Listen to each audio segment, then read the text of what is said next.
To the fourth meeting of the 2024 Interim Joint Committee on Education. Ask everyone at this time to silence your cell phones. At this time, we'd like to acknowledge and welcome our new Education Committee Assistant, Landon Holder, and he will be the one calling the roll. Please call the roll. Senator Carroll. Here. Senator Funky Frommeyer. Present. Senator Givens. Here. Senator Higdon. Senator Meredith. Present. Senator Neal. Senator Stivers. Senator Thomas. Here. Senator Tishner. Here. Senator Williams. Here. Senator Wilson. Here. Senator Wise. Here. Representative Baker. Here. Representative Bowman. Representative Bojanowski. Here. Representative Brown Jr. Representative Emily Callaway. Present. Representative Josh Callaway. Here. Representative Decker. Present. Representative Doan. Representative Jackson. Present. Representative Lewis. Representative Massaroni. Here. Representative McCool. Representative Proctor. Present. Representative Rayborn.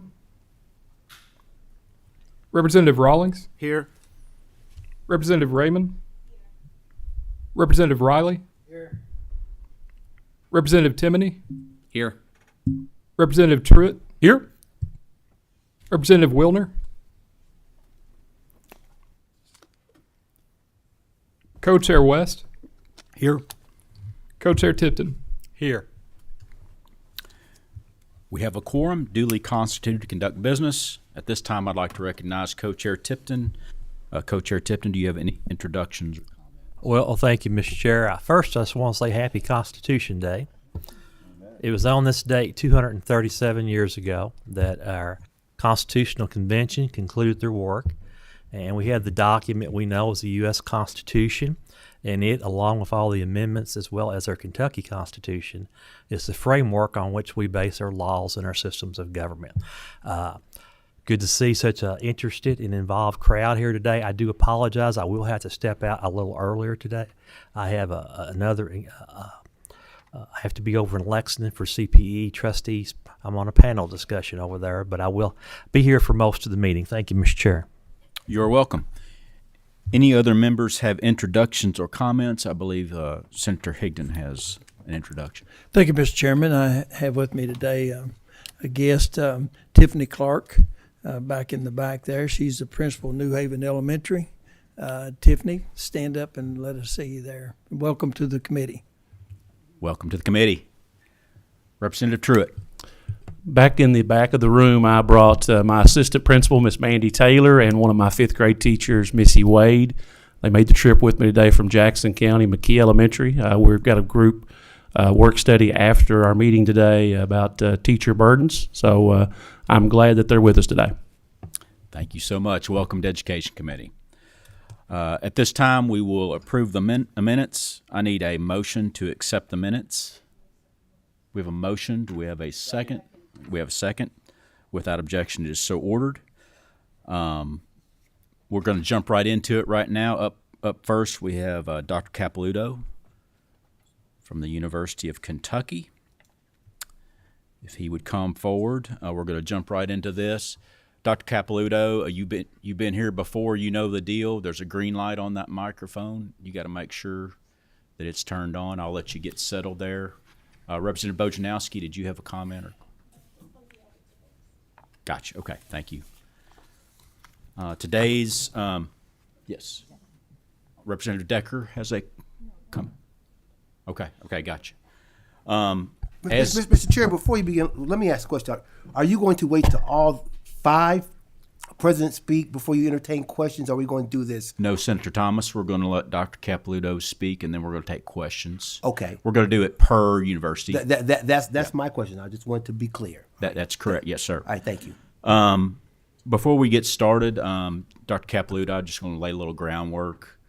The purpose of this meeting today is this past session, we had a couple bills dealing with DEI, and Co-Chair Tipton and myself had an interim meeting on the subject, and we thought that there could be some further DEI discussions going into January, and so we felt it appropriate to get all the information out on the table. What are our universities currently doing in the DEI space? So that's the purpose of this meeting. I'll remind all of our members that we asked all the universities to submit a list of material on DEI, basically what are they currently doing, and it's to my knowledge that has been presented to the committee and that will be distributed. Having said that, the floor is yours, sir. Please proceed. Thank you, Mr. Chairman. Thank you, Co-Chair Tipton, too, for reminding me that it's Constitution Day. I think the first word of that document is we, and that's the spirit I'm here today that I bring on behalf of the University of Kentucky, where I have the honor of representing more than 36,000 students and 26,000 employees. University of Kentucky was founded 160 years ago to advance this state, and the scope and scale of what we have done has certainly changed over time, but our priority has not.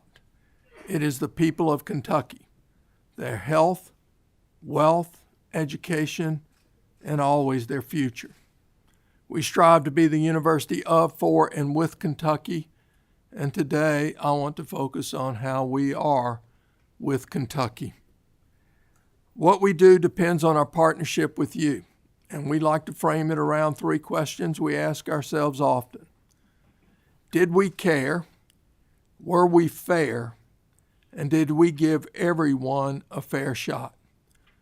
The issue, Mr. Chairman, as you stated today, is diversity, equity, and inclusion. And the concern I hear is, do we represent everyone in what we say and what we do? And it's a question I hear from our faculty, staff, and students on our campus. So we're here today to find a common approach to a common concern.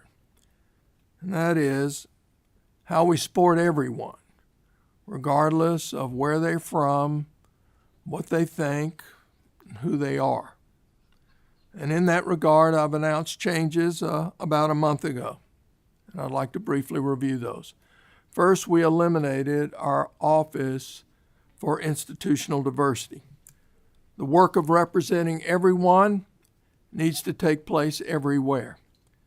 Units that support all students have moved to the Office for Student Success, where there already exists a suite of services, whether they be for first-generation students, students with disabilities, individuals who have particular mental health concerns. There are a whole host of things. We cast a broad net in enrolling 36,000 students. Many of them need specific supports. And we also moved our lifelong learning and continuing education programs. For example, we have something called Donovan Scholars, where retirees can access courses free of charge. They range from ages from 65 to 84, and they're from 30 counties. But lifelong learning and educating the non-traditional student, as you told us was important by changing how that's factored in our performance funding model, are important to us. Georgia Tech University just yesterday announced a new college of lifelong learning. It's important for our future. Second, we redefined and rewrote job descriptions. Some needed simple changes to those descriptions to underscore that their work today supports everyone. Others needed changes in those descriptions to include that fact.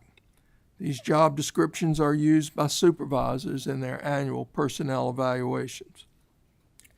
We did not eliminate jobs. On any given day at the University of Kentucky, we have 2,000 job openings. In the last decade plus, we've grown our enrollment by about 8,000 students. We need more people to support these students in their success. And we expect over the next decade that Kentucky is going to need 5,000 additional caregivers to meet Kentucky's healthcare needs. Third, we are recommitting to the idea that we can only represent everyone if we are impartial facilitators of knowledge, and we refrain from statements that appear political or partisan. If I'm perceived as taking sides, that sends a signal that we are not open to more than one perspective or idea around a particular matter. And we've also changed thousands of web pages to remove any thoughts, ideas, or perspectives that appear political or partisan. So we're not a campus where we can agree on every issue, but we have to be a place where we're open to hearing all sides of every issue. Fourth, academic freedom is sacred to who we are and essential to our success and what you expect us to do. But we recognize that freedom has a price tag: the responsibility to listen and show respect. Spaces for learning must be free for the exchange of ideas, and discovery should take our scholars and students wherever their curiosity and questions lead, because that's the only way we're going to solve the thorniest of problems. And we should welcome discomfort in hearing ideas. But we can't tolerate indoctrination, intimidation, or disrespect. The lectern serves learning. It is not a pulpit for proselytizing. Fifth, we abolish mandatory trainings or required statements of support of diversity in hiring or promotion. We accomplished much in the past several weeks. You can see that from the information we submitted early in the summer and that which we submitted recently to this committee. It has to be an ongoing conversation on our campus. I speak for an entire institution today, but I don't speak for every individual, just as I think you don't speak for every member of your caucus or those across the aisle. And I'm certainly not the president of social media platforms. But I do know this: even as we are individuals informed by different faiths, perspectives, backgrounds, stories, and experiences, we want so many of the same things. Kentucky is garnering billions of dollars of opportunity, but we will not realize our potential if we have the lowest job participation rates. Our four-year graduation rates at the University of Kentucky have increased by almost 30 percentage points over the last decade and a half. And today, just like back then, 25% of our students come from families whose average annual income is just about $26,000. And more than 25% of our students will be the first in their families to earn a college degree. And we need to graduate more students aligned with our state's priorities. And as always, they'll come from 130 counties and every corner of the country and globe. But that's what education should be: an opportunity to level the playing field and to give someone the chance to meet people from everywhere. And we need to extend healing and hope to more Kentuckians. Because of your investments, and I'm grateful, we've established one of the leading cancer centers in the country. No Kentuckian should have to leave home for the best of care in the worst of times. And we're focusing our research efforts on those things that most challenge Kentucky in health. It can be cancer, heart disease, diabetes, opioid misuse, memory disorders. And material sciences and engineering are part of our priority areas as well. In Fayette County, more than a 10-year gap in life expectancy exists depending on the zip code in which you reside. In those few hundred miles it takes to travel from the tip of eastern Kentucky to the central part, that gap is even wider. And we don't understand fully why those gaps exist at the intersections of income and race and behavior and demography and geography. But I want to assure you, we use and honor academic freedom every day by trying to answer the questions of why those gaps exist. I know in previous testimony and in conversations with some of you, and through the books and articles informing this debate nationally, a picture emerges. It is the idea that America's universities are leading an inexorable march towards socialism, indoctrinating students in a narrow orthodoxy and erasing, while imperfect, a history of a proud country that has been a beacon of progress, hope, and freedom. That's one picture. But there's another one. It's the one I'm fortunate to see every day on our campus. Thanks to your support, we have substantially completed renovations of Memorial Coliseum. It's a point of pride. It's an historic facility. Championships have been won there, but it's also been an iconic memorial for those Kentuckians who made the ultimate sacrifice in service to this country. The names of those who died have long been displayed in that Coliseum. It's time that they become more visible. We are moving that memorial to the front of the Coliseum, just outside the front doors, where everyone can take a moment to pause, pray, show reverence. 24 hours a day, 7 days a week. 24 large stone tablets will display by county the names of 12,127 fallen Kentuckians who gave their lives in World War II and subsequent conflicts. On the interior, there are 340 gold stars.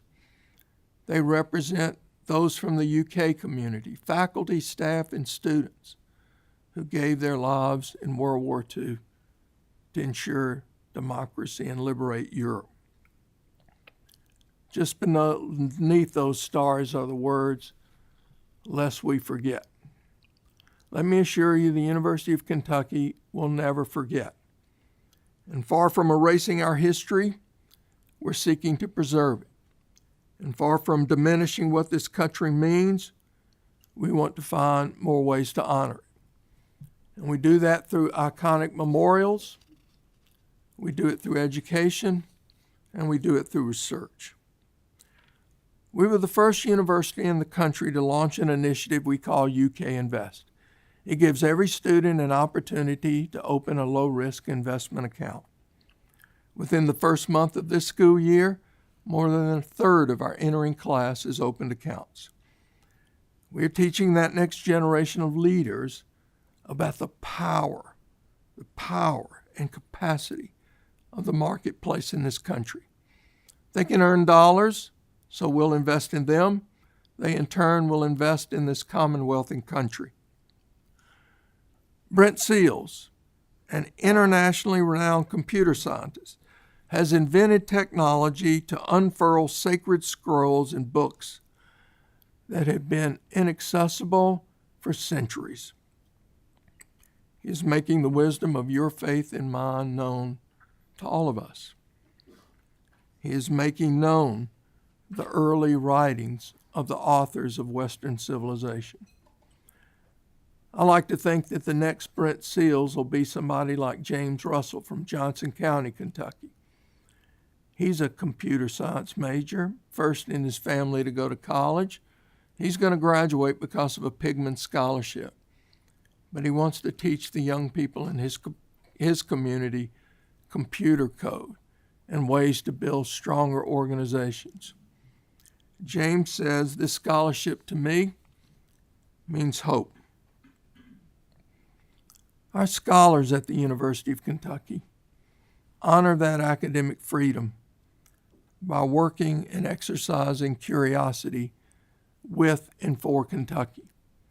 In one college, we have mapped the genome of the horse and the oak tree, working to preserve a horse industry and making certain we can protect the future of a bourbon one.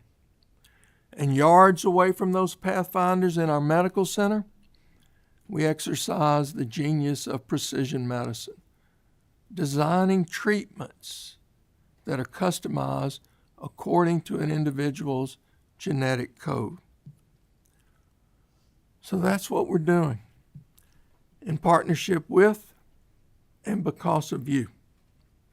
And I am confident we can extend hope and progress to more Kentuckians. And I know from my many conversations with you over these past 13 years, that's why you're here, sacrificing much to create something lasting and better for those who follow us. I do believe our success lies in the answers to those three questions. Did we care? Were we fair? And did we give everyone a fair shot?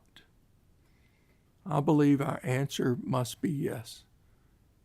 Thank you, Mr. Chairman. Thank you, President Capelouto. We'll jump right into questions, and I'll remind members we have a lengthy agenda today, a lot to go over. So if you could, there's a lot of questions, if you could keep them really succinct as we move forward.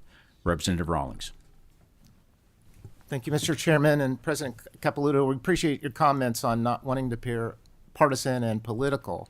But I think we look at things at a different level here, like diversity, equity, inclusion. People understand the value of that, but it's the things that are taught within that bubble.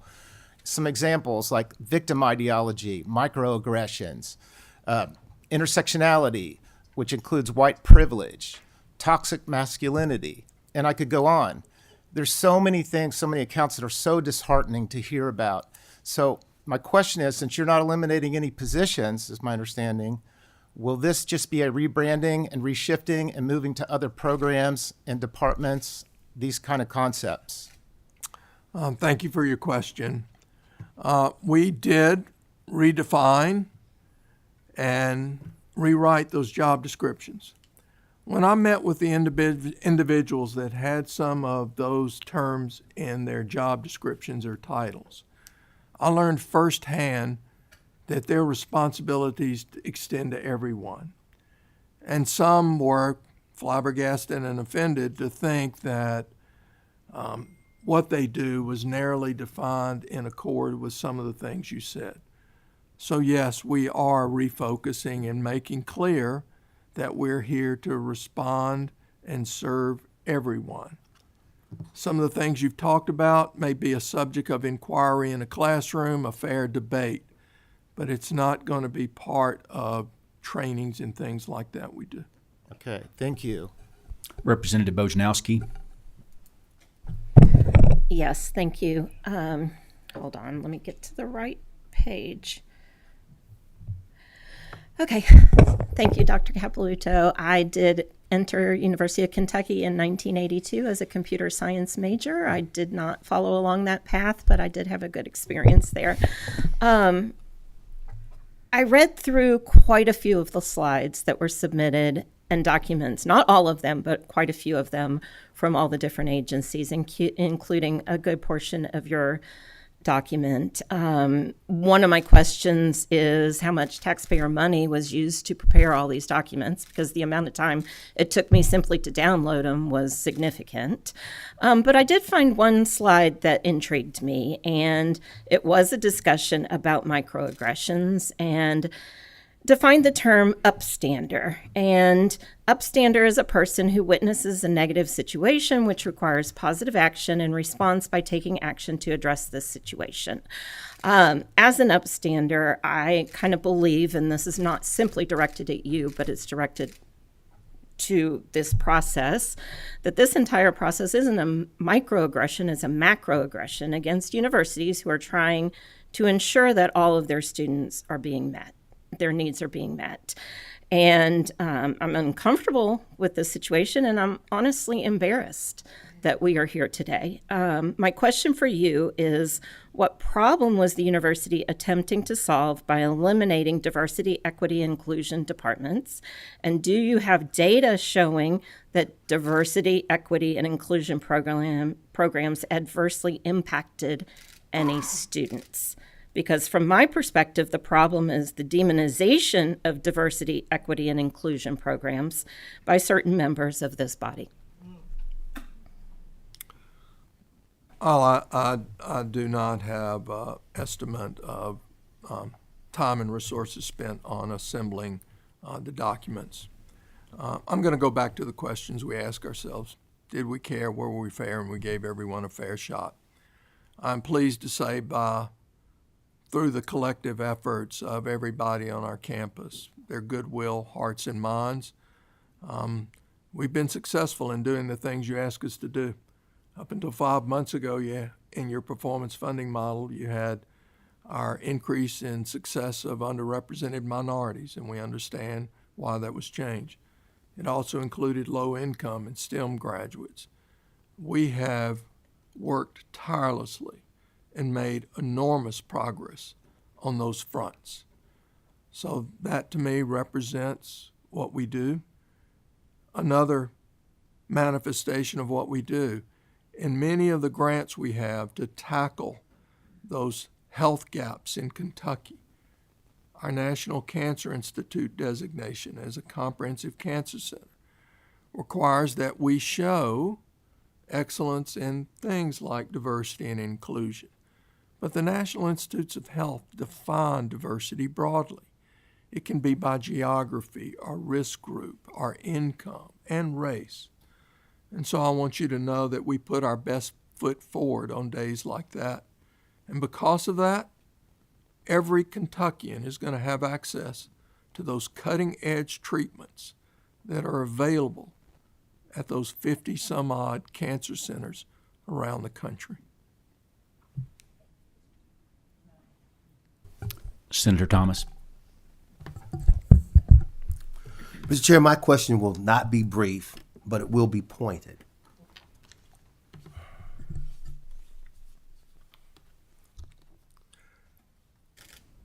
President Caputo, I grew up in Lexington.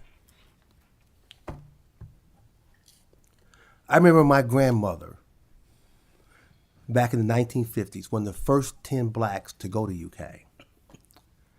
And the story she would tell me, how she would walk across the campus and nobody looked like her. And nobody spoke to her. Sometimes even the teachers that taught her. I remember 1966 when University of Kentucky played Texas Western and how the nature of that game changed the landscape of college athletics forever.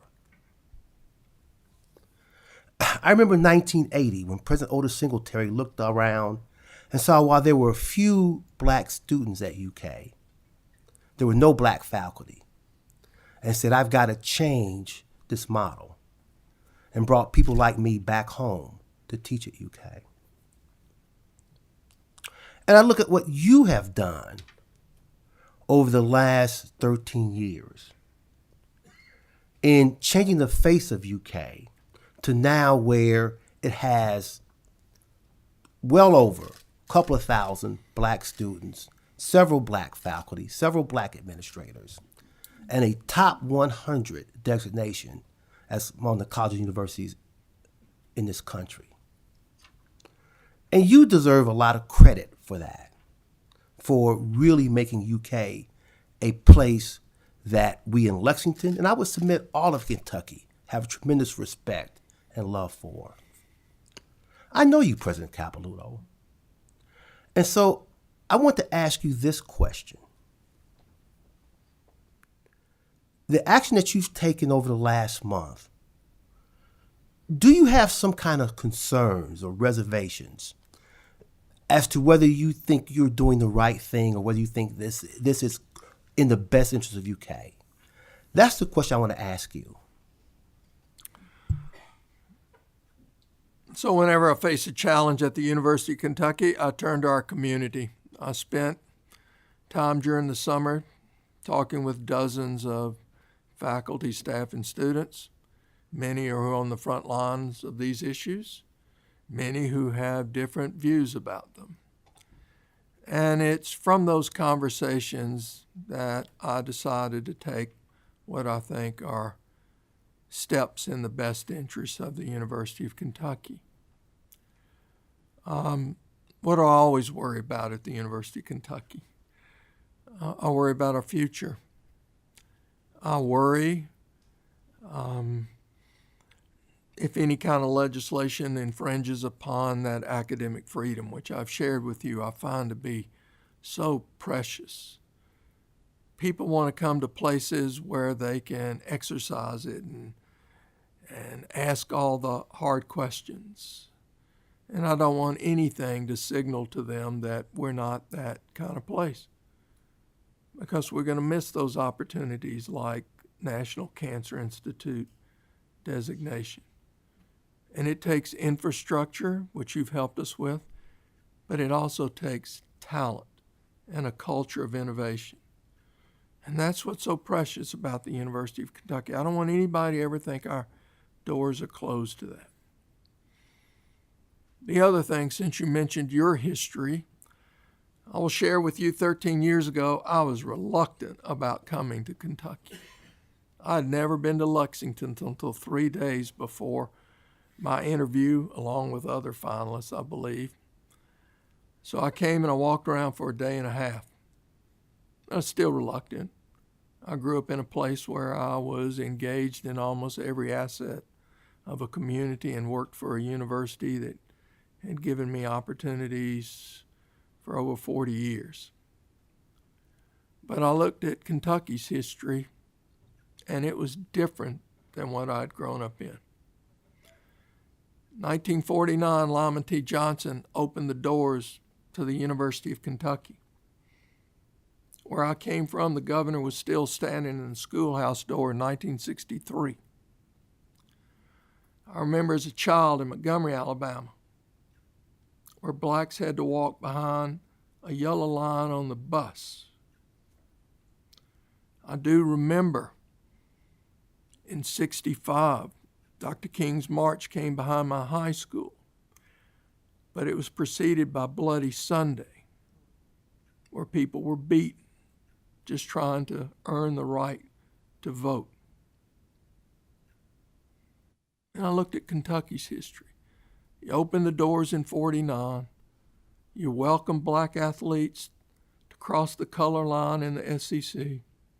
You had a peaceful march in 64 with Jackie Robinson and Martin Luther King. And something that really spoke to me, in 1966, when I still hadn't seen a black person in a public school system where 30% of the population was black, this General Assembly and the governor signed the first civil rights bill barring discrimination south of the Mason-Dixon line. And I want to tell you, I said, that's a place full of better angels. And I'm happy and honored to serve you. Senator Funky Fromeyer. President Capilouto, you always humble me. So I'm a Kentucky Wildcat, 1987, wrapped up in 1991, and absolutely loved the melting pot experience that I had at the University of Kentucky. It prepared me for my first big girl job out of college in San Francisco, California. But when I looked at the recognition of equal opportunity, not equal outcome, I do respect and appreciate the three questions that you're asking, and I ask that you continue to ask those. Very different than some of the testimony that we received over the last 18 months. So I'm very grateful that you're taking this approach. And you shared a statistic, 4-year graduation rate. I'm very sensitive about the financial aspect of achieving your degree. So accelerating the efforts, and I'm seeing many of our universities acknowledge this important statistic, if it will take you 4 years to graduate, what would that ultimately cost you? But you indicated an increase by 30%. Can you give us a number on that? How many people is this actually impacting by achieving this 30% increase in the 4-year graduation rate? Sure. So I would say I may be off on the figures, but 10 or 15 years ago, we would have 5,000 graduates, degrees and certificates. We had well over 9,000 last year. So they get through quicker. And I'd like to say, too, 50% graduate with no debt, and 50% who have debt, it averages around $36,000. We do lots of analytics, and we learned through something we call UK Lead 6 or 7 years ago that we piloted. If you can shrink the difference between the total cost of attendance and financial aid to less than $5,000, we saw an appreciable increase in student success. But we also recognize, we got to be wise with the finances, but we got to be high touch, especially when you go through something like COVID. Every Friday afternoon, we have 100 people who gather. They've been doing it for years, and they touch every aspect of our campus, and they share in real time what's going on. It's analytics, but it's our touch with our students. So I'm happy to say we do have more differences across our campus today than probably when you were there, certainly when I went to school. But I'm glad to see our students learn how to navigate those. And I hope for them what seems like has been for you, and that is you're prepared for a life of meaning and purpose in a world that is different, and we need to understand one another, respect one another. Representative Callaway, Josh Callaway. Yes, sir. Thank you for coming today, for the information that you've given us. Could you explain to me what the mandatory $6 diversity fee is that is paid by each student? That fee has been eliminated. No longer exists. Thank you. Senator Givens. Mr. Chairman, thank you. And I want to acknowledge the co-chair's role in creating this forum. Thank you for the chance to have these conversations. These are vitally important to the future of the Commonwealth.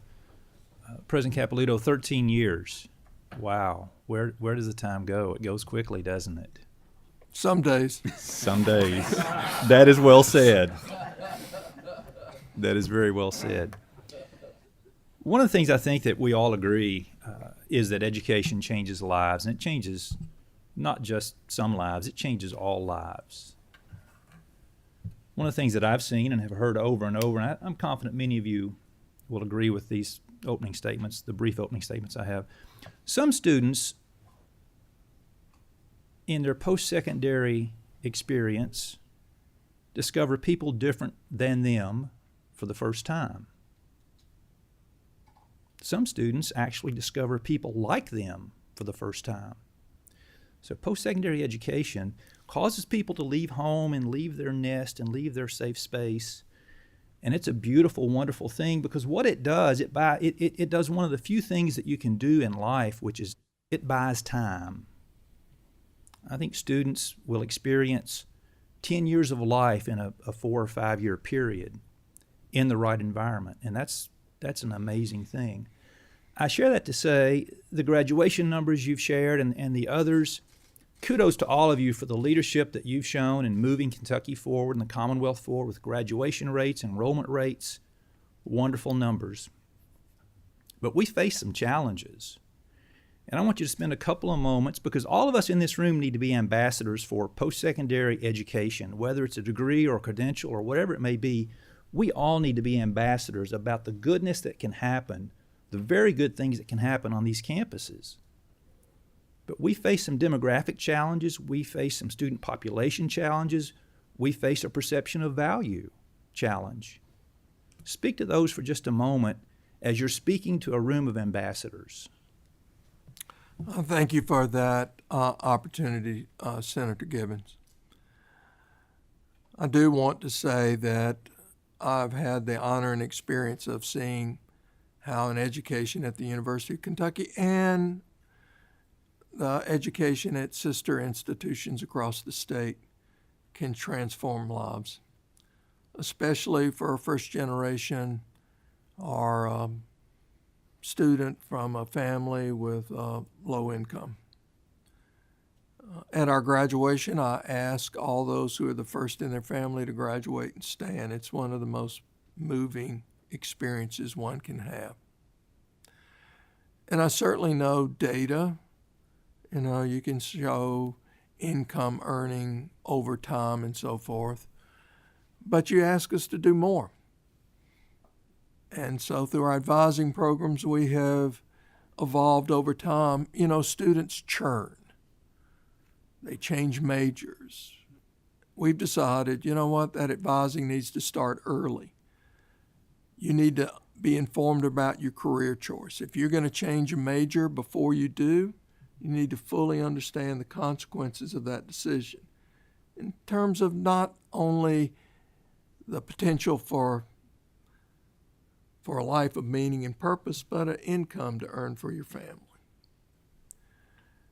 I think something that's precious is the affection our Kentucky students have for Kentucky. And then we have significant growth in non-residents who come to Kentucky. And I think we have the opportunity with a demographic cliff in Kentucky to supplement, and you've changed this in the performance funding model to better recognize it, supplement, make additions to our workforce in a quicker amount of time. So you've indicated to us that that's a priority, and we're being responsive. So I thank you for the support you've given us. We've tried to be very good stewards of those dollars. Representative Decker. Thank you, co-chairs, for having the hearing and for allowing me to ask questions. And thank you, Dr. Capilouto, for being here. Always enjoy seeing you. I appreciated your testimony and your commitment to the goals you stated. Representative Decker, if you could pull that mic just a I'm little sorry. bit closer, please. It is on, but I must. So, closer to you. okay, thank you. He was like that in law school too. He helped me. I do appreciate your goals and the fact that you have. I think all of us shared those same goals. We may disagree on how to arrive at them, but thank you for your statement of them and for your being here. I've sat down now with every college president and your representatives and appreciated that time as well. I do think you all have helped the House better understand the landscape of DEI, and it's been constructive time. I believe oversight is costly. Oversight is necessary. Elected officials should engage in oversight, and the time it takes is required as a necessary internal control of state government. I know that DEI plans are required in Kentucky by statute and regulation, and that they have been submitted. You submitted them in March, all colleges did. They were approved or changed. But with your changes in your programming, have you also changed your DEI plan that you, and can you talk about the changes that were necessary? So we will be responsive to what is requested. We do respect the law and statute in Kentucky. I don't think we've received yet from CPE exactly what's going to be requested this year, but we will be responsive. I think that you can have structure, you can have processes, but what's most important are your outcomes. And while we may not have an economic metric tied to diversity and inclusion, I think it's still important. It is a way to monitor your progress. I'm pleased that in this year's class, our record enrollment of 36,000 students, we still have maintained and have records in terms of our diversity. So I hope that that will continue, albeit satisfied in different ways. Really quickly, Okay. really quickly. But my question was, you filed a plan in March. It's not been that long ago, and the rest of the year until next March, I presume will be under that plan. But have you revised that plan based on the changes you've made? And has CPE required that, or contacted you, or has there been any? I don't think we've Thank you. revised that. Thank you, Mr. Chairman. Yep, you're welcome, Senator Tishner. Thank you. Thank you so much for being here. And I just want to thank you again. You came to my district and we had a great meeting, and I appreciate the effort that you made to reach out to me. Last session, we had some testimony regarding our DEI legislation that we pushed forward for post-secondary education. And one of the students that came and testified was sharing her story as an applicant to be an RA, that she was not chosen because she was too white and too Christian. So I think, and we discussed this in our meeting, the efforts of DEI, I think at their beginning were not to be divisive, but to create a more inclusive environment. But unfortunately, you know, we see that it has created divisive and exclusive situations for a student to be told she couldn't be hired because she was too white and too Christian. So I think even though you're making great efforts and great strides to peel back the departments and some of those job descriptions around DEI, how are you ensuring that just a name change and a move here is not going to still be creating those types of outcomes and separating students by color, and really actually doing the opposite of what the goal is of DEI? Let me say that whenever I hear something like that, or anybody on our campus hears it, it is reported and investigated. Unfortunately, and we're going to respect this, I cannot speak about those particular cases unless someone signs a release.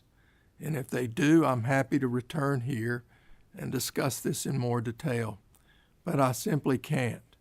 I will say that we have no room for the things that you just described. We've got 36,000 employees, 36,000 students, 26,000 employees. People may do things on certain days that, you know, someone may think is not right. I want to assure you, we're going to investigate them, and we have made changes depending on our investigations. I'm sorry, that's all I can say today. I'm going to have the final question in this segment. Thank you, President Caputo, for your excellent presentation. My question, I'm just going to have a couple of short questions, and my questions are more specific, okay? So previously you had the Office for Institutional Diversity. Could you briefly describe what that office did, the size, number of employees, how much it cost, okay? And I'm assuming this is going to be the one that's transitioning to the Office for Community Relations. So if you can correct me if I'm wrong, but I think that's what's happening. But just describe what happened previously. Sure. I think there were 15, 17 employees in that office. That office has been disbanded. We have, a few months ago, we also closed an Office of Community Relations. Administrations evolve over time. Mine has over the last 13 years. That Office of Community Relations focuses more on governmental relations and public policy, which intersects at the federal and state level, and we thought we should get more coordinated about those things. The Office of Community Relations includes our lifelong learning that I mentioned, WUKY, our public radio station, and as a large employer, our interface with community with organizations in Lexington remain important. So that's the focus. What moved out of there were different student support services, which moved into the Office of Student Success, where we have an array of units that I mentioned. We had one move into our medical center area because that largely focused on professional students. So I can't give you the exact number of that, the budget of that office. There are things that were within that office that we no longer expend monies on, including a recruitment fund. Do you know the approximate budget of the OID, what that was? I'm sorry, I don't have That's that okay. exact We can get that number. information. I'll get that. I'm going to have one final question to wrap us up. And, in this job, we've had some back channel communications. Some people might call those rumors. Those occasionally occur in Frankfurt. But some of the rumors are that with this change, the mission will be the same, but only the name will change.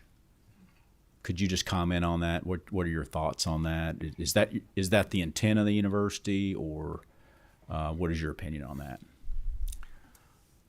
The mission of the University of Kentucky is to advance Kentucky in everything we do.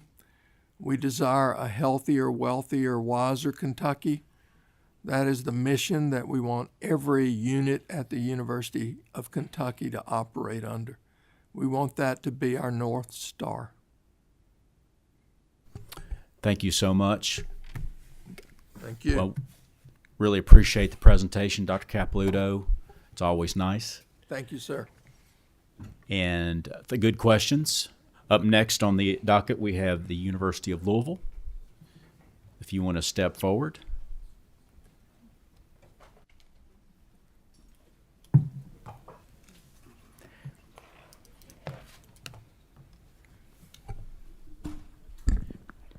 Just make sure that your green lights are on. Looks like you got a little help today. And take off whenever you're ready.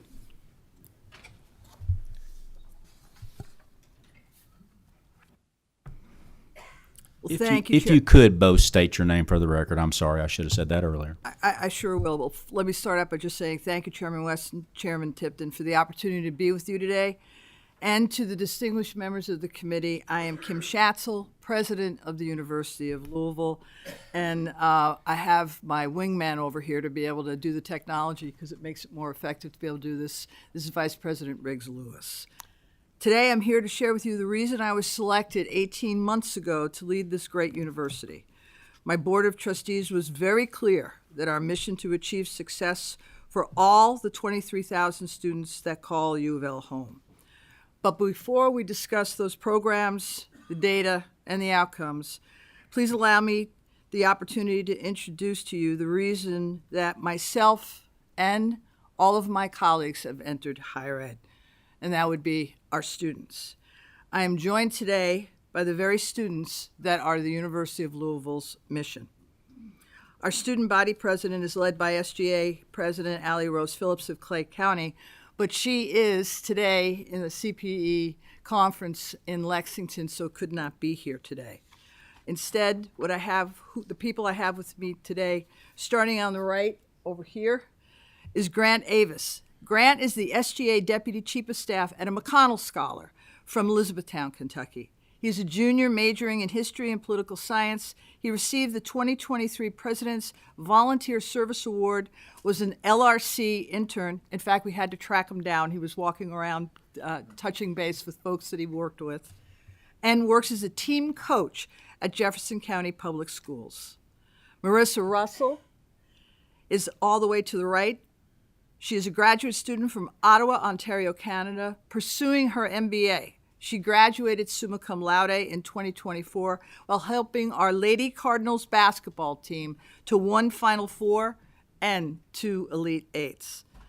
And finally, KP Pohanu is a senior from Nebraska, majoring in leadership training and organizational development.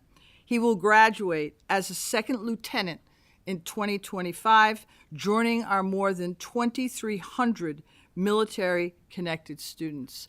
And I can say that they make me proud every single day to have the honor to serve as their president. Thank you. Can we give them a round of applause to the students?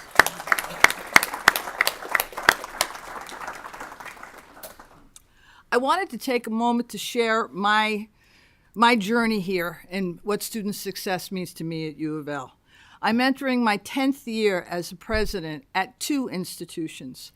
Previously to coming to U of L, I was the president of Towson University, which is in Maryland. Towson had 23,000 students, very similar to the enrollment of the University of Louisville. 30% of our students were Black, 12% were Latinx, 35% were Pell eligible. The university had a unique position in the fact that we held the second highest 6-year graduation rate in the state of Maryland. And more uniquely, there was no completion gap. All students, Black, Pell eligible, Latinx, across the board, achieved the same 72% graduation rate as the overall student population. No achievement gaps were present at Towson University. In fact, Black males graduated higher than the overall population of students at 88% 6-year graduation rate.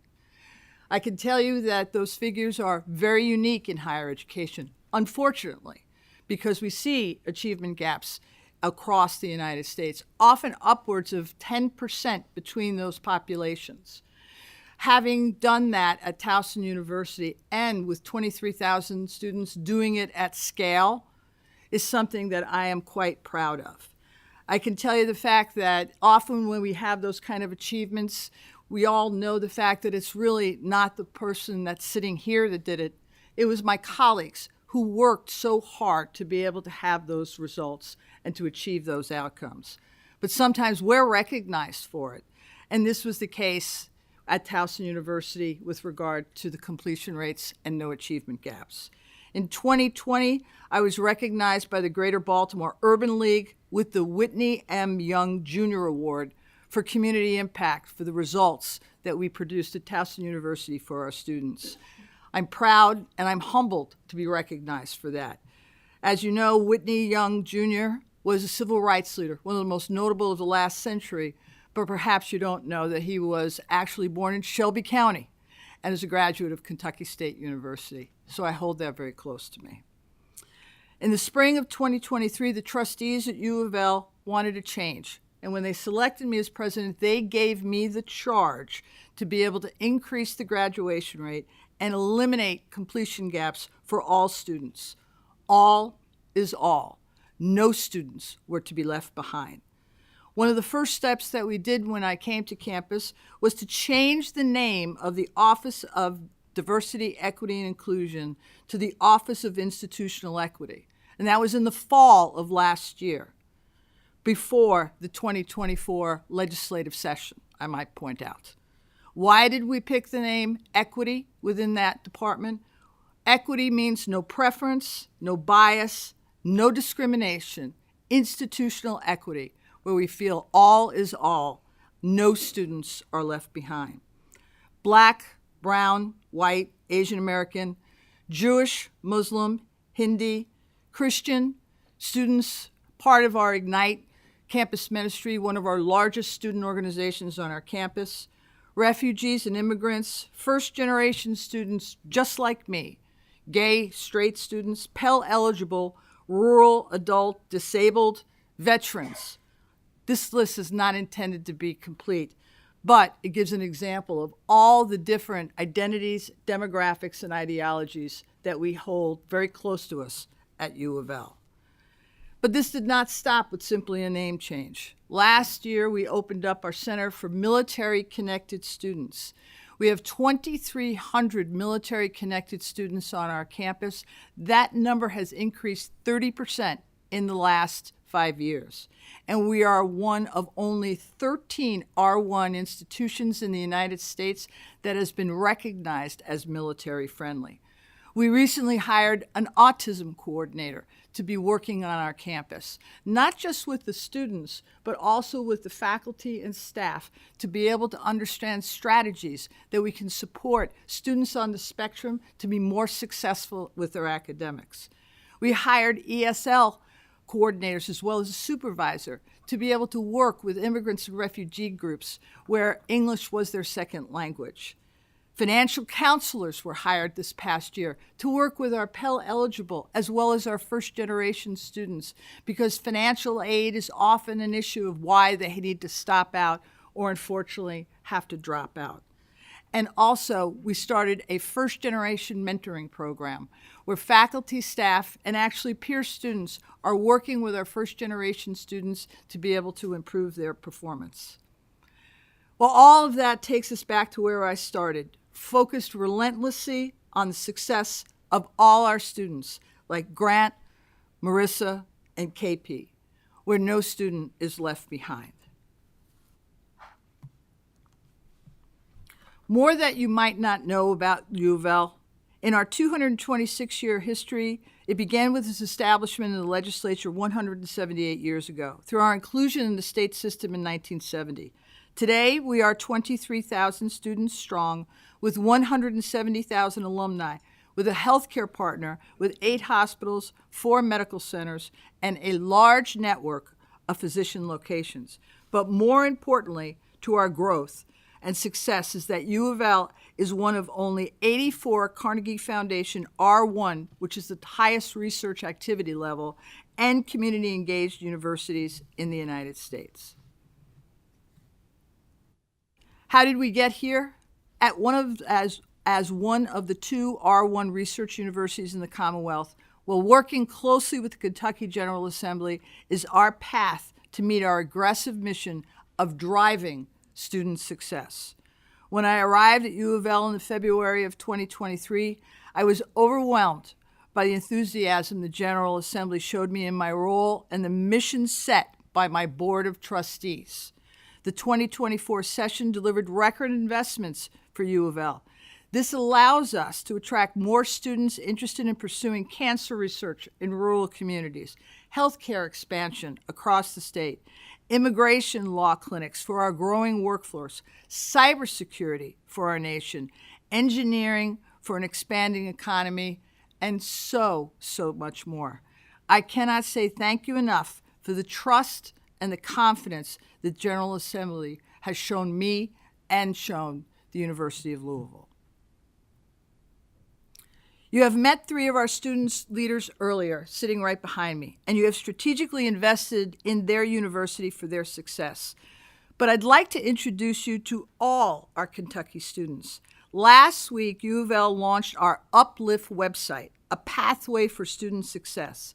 Each of you, I hope, have received a personalized report highlighting our students from your legislative district and each Kentucky county. U of L is the first university in the Commonwealth, and perhaps, we believe, the nation, to transparently share our students, their majors, our alumni, and our financial investments back to their home county. U of L is your university, and we celebrate all the students from your hometowns who call U of L home. You invested in U of L, and U of L invests in all our students. Together, we will return those educational investments as we celebrate the doctors, the nurses, teachers, artists, engineers, lawyers, researchers, police officers, and firefighters, and business leaders of tomorrow that are U of L students today and U of L graduates. Together, focusing on student success for all our students, we will set records at U of L, break generational poverty for Kentucky, recruit first-generation students, embrace adult learners, welcome military families, and just as importantly, we will meet all our students with support that is personalized to them, be it financial literacy, military families, autism coordinators, or need-based scholarships. At U of L, we will support all our students, and all means all. Yesterday, I presented our most recent results to the Council on Postsecondary Education, and on behalf of our Board of Trustees, we are excited to share with you that U of L is achieving the success that you demand. Our fall 2024 class is the largest in U of L's storied history. We broke our on-campus housing record with 97% occupancy with more than 3,900 housing assignments. As the top transfer destination university in the Commonwealth, I want to acknowledge Dr. Ryan Quarles at KCTCS and his work with us to streamline this process. 25% of our students are transfers, and we aim to increase that even more. U of L increased transfer students by 39% in 2 years, creating an alternative pathway for students to be able to complete their degrees.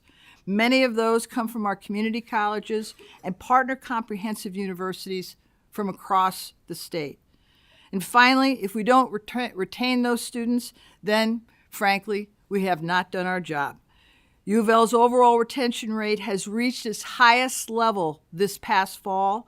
In the institution's history, it is now 81.5%. Before I finish, I just want to be able to provide 3 other pieces of information. First of all, there is no mandatory DEI training for employees at the University of Louisville. Second, there is no mandatory DEI classes for students at the University of Louisville. And finally, I don't know if any of you are familiar with the organization called FIRE, which is the Foundation of Individual Rights and Expression. Founded in 1999 as the premier organization in the U.S. that monitors and defends First Amendment rights and free speech at universities and colleges across America. Each year, they conduct a study to be able to examine the policies and the conduct codes at universities across the United States. 486 universities were assessed by FIRE this last year, and the results were recently released. I am proud to say that the highest ranking within this study by FIRE is a green code, green meaning good.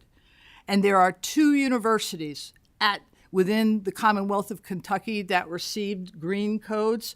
One is the University of Louisville, and the other is Eastern Kentucky University. As I said, your investment at U of L is indeed working. And Mr. Chairman, I just want to thank you and all the members of the committee for everything that you do to support the University of Louisville and higher education across the Commonwealth. Thank you very much again, and I'm happy to take some questions. Thank you, President Schatzel. We really appreciate the excellent presentation. Once again, I'll remind members as we move into questions, we don't have a lot of time. We do need to keep it moving, so if you could, please keep your questions tight. Senator Thomas.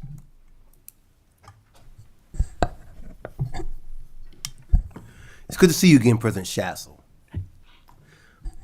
I'm going to ask you the same question I asked President Capilouto, because I think it's only fair for me to do so. Your presentation is very impressive. And while I do represent UK in my district, I have fondness for U of L. I have another child who's a graduate of U of L. So I have fond feelings for U of L as well. However, do you worry, as you move to the Office of Institutional Equity, about concerns or abilities to achieve that goal? Are there any reservations that you have as to whether you're moving in the right direction? That's my question to you.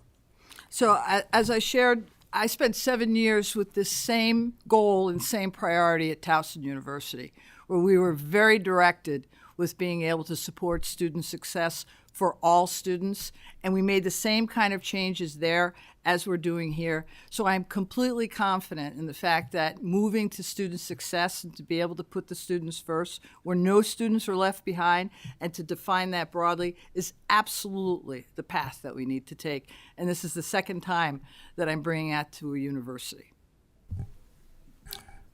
Representative Massaroni. Thank you.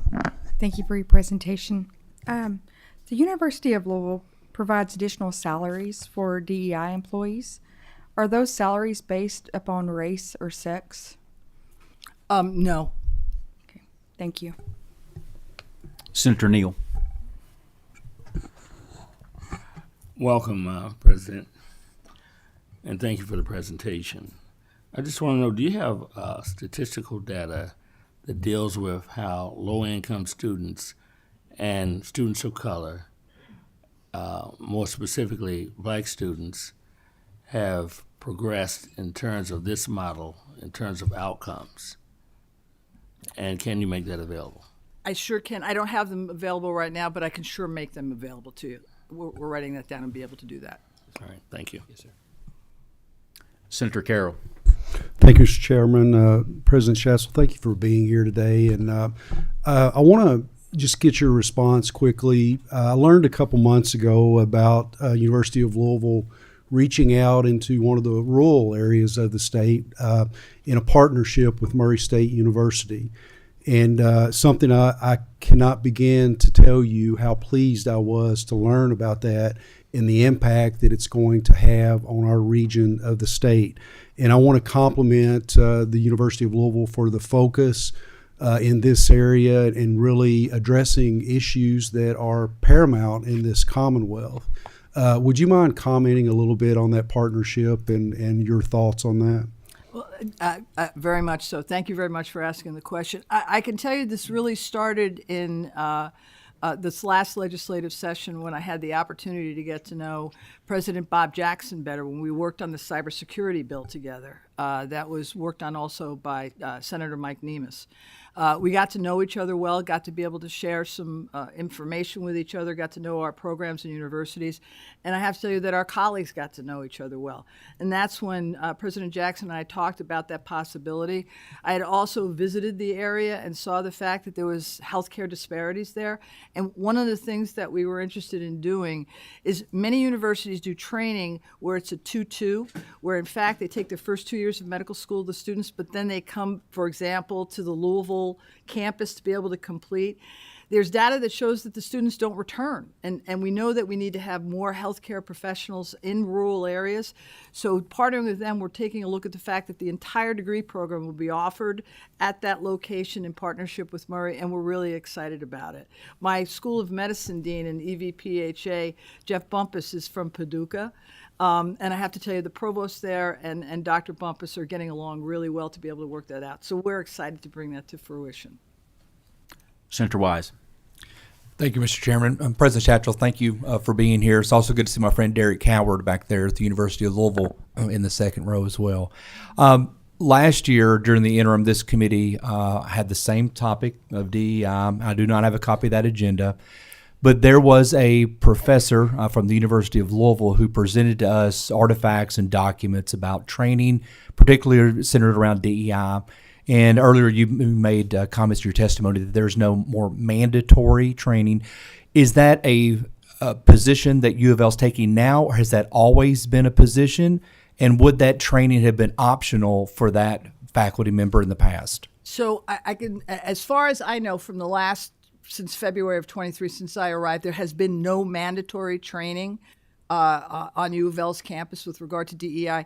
I can't talk to the particulars of what you're referring to. I'd be happy to get the information from you more further so I can investigate it, so I can give you a more complete answer. That'd be great. Thank you so much. My pleasure. Senator Tishner. Yes. Thank you so much. Thank you for being here, and I thank you. We had a lot of time to meet last session as we were dealing with the events of October 7th and the protests on our campuses, and it happened in multiple campuses in Kentucky and across the nation, and it was really, really disturbing. And I couldn't help but think, and I do so appreciate your involvement in trying to make that right for the University of Louisville and Jewish students on campus.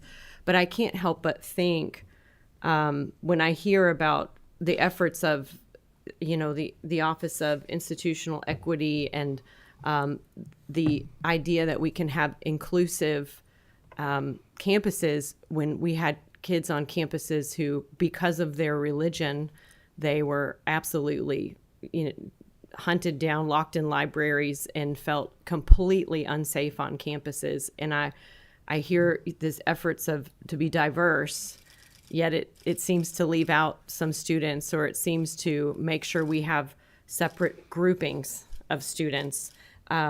Just to have a department of a director of Hispanic, Latinx, and Indigenous Success, a director of Black and Multicultural Studies, a director of LGBTQ.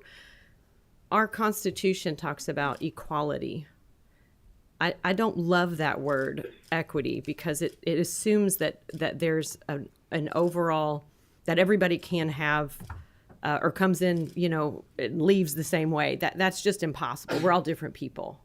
So I guess my question to you would be, why would you choose the Office of Institutional Equity as opposed to the Office of Institutional Equality? Because that truly is more of our founding in the United States of America, that we're all created equal.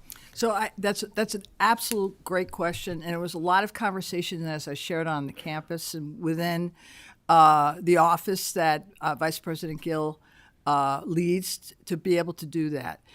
Equity is really about providing.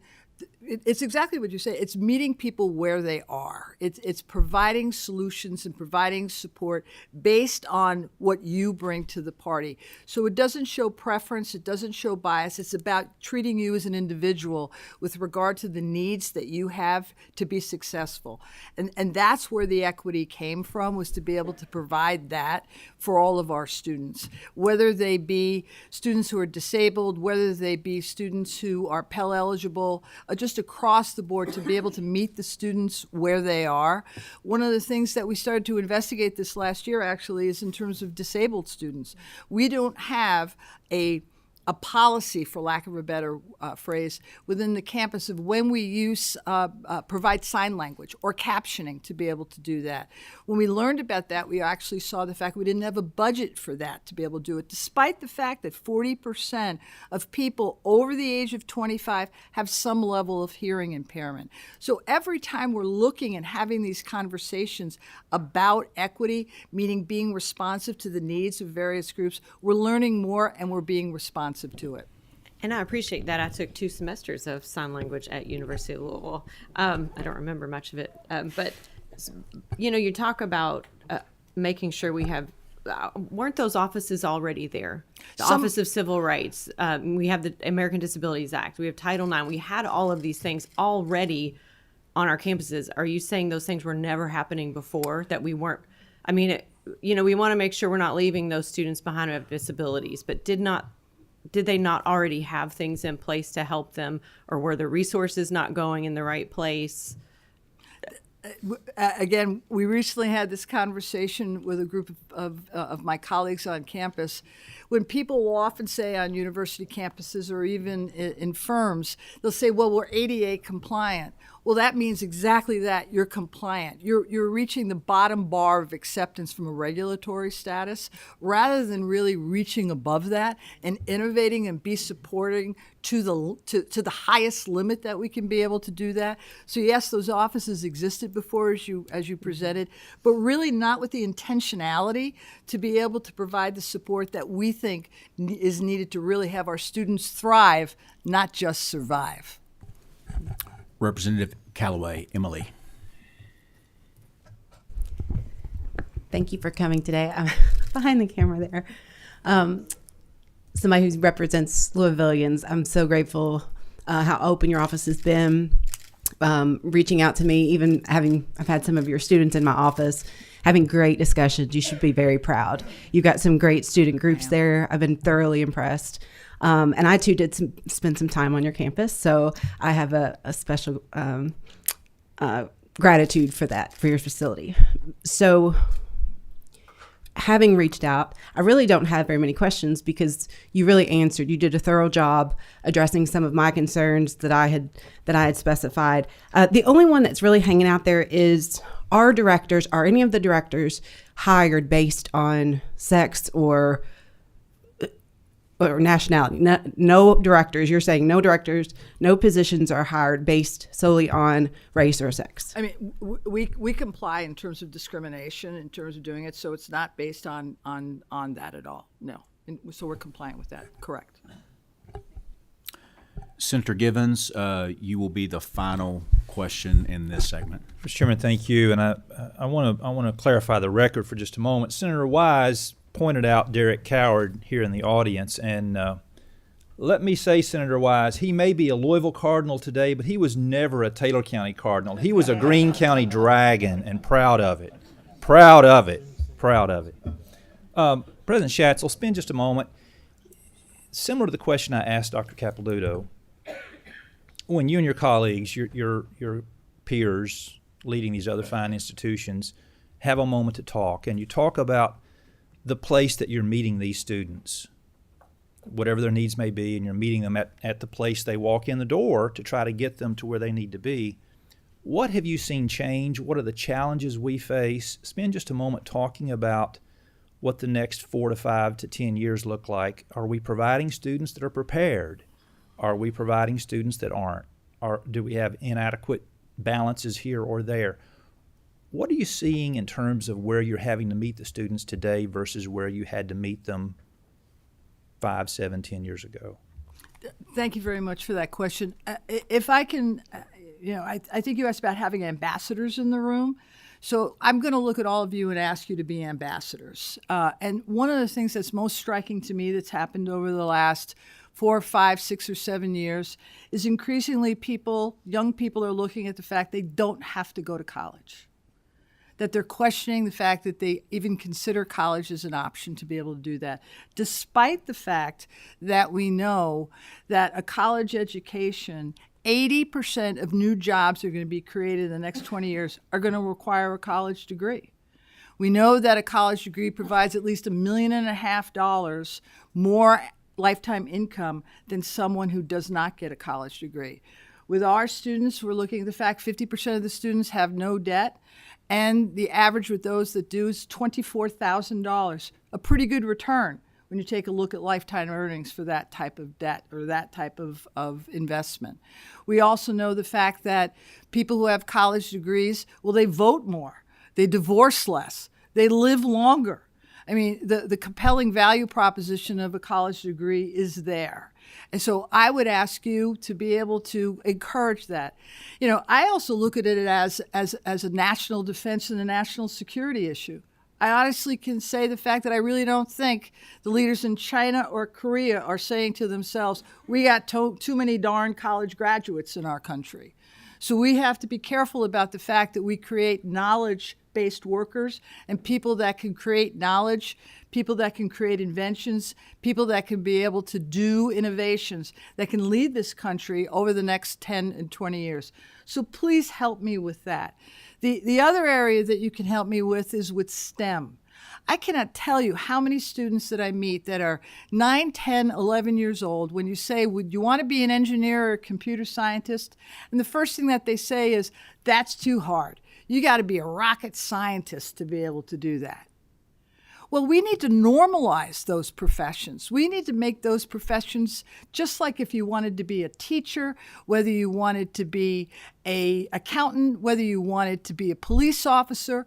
And until we do that, until we take away that fear of being an engineer or thinking that computer science is too hard, we're never, ever going to resolve the shortages in those professions.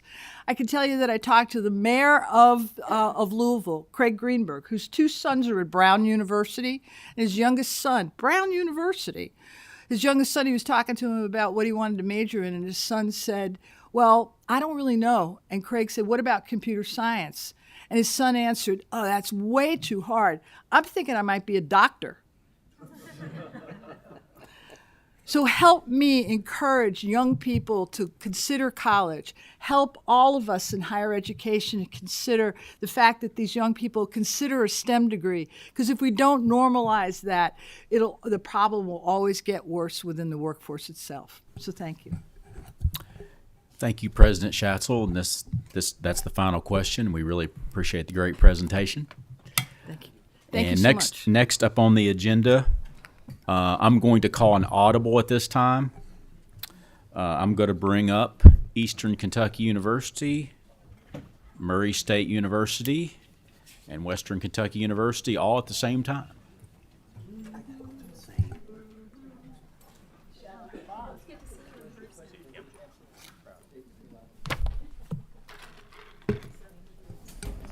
Okay, see ya. I don't have a PowerPoint. No. Mr. Miller and Mr. Smith are welcome to come up if they choose to. You can set to the side if you choose to. Do you think you guys can get along for the next half an hour? As long as it's not on the gridiron, we'll be okay. Or basketball. Don't wear maroon. I apologize. This was totally my fault. I'm kind of like a person at a buffet. You know, I get too much on my plate, and we've tried to cram a lot into this meeting, so I apologize for that. But whenever you guys are ready, state your name for the record. We're going to let everyone speak, and then we'll come back for questions at the end. Please proceed. Tim, you want to start? Sure. I'm Tim Caboni, president of Western Kentucky University, and thank you, Chairs West and Mr. Tipton had to leave, members of the Interim Joint Committee on Education for the opportunity to present today. Since its founding more than 100 years ago, WKU has always been an institution of access and of opportunity. But as I often say, access without success is access to nothing. We have one primary job: to ensure every student we enroll succeeds and ultimately graduates. And notice I said every, not some, every student, because every student matters. No matter one's economic condition or station in life, if you want to pursue a college degree at WKU, we will do everything in our power to make it possible for you. And I appreciate that we're here today to talk about diversity. So let me tell you how we define diversity at WKU. It's about geographic background, age, education, language, food insecurity, socioeconomic status, political views, first generation and marital status. It's about gender identity, sexual orientation, neurodiversity, ability and disability.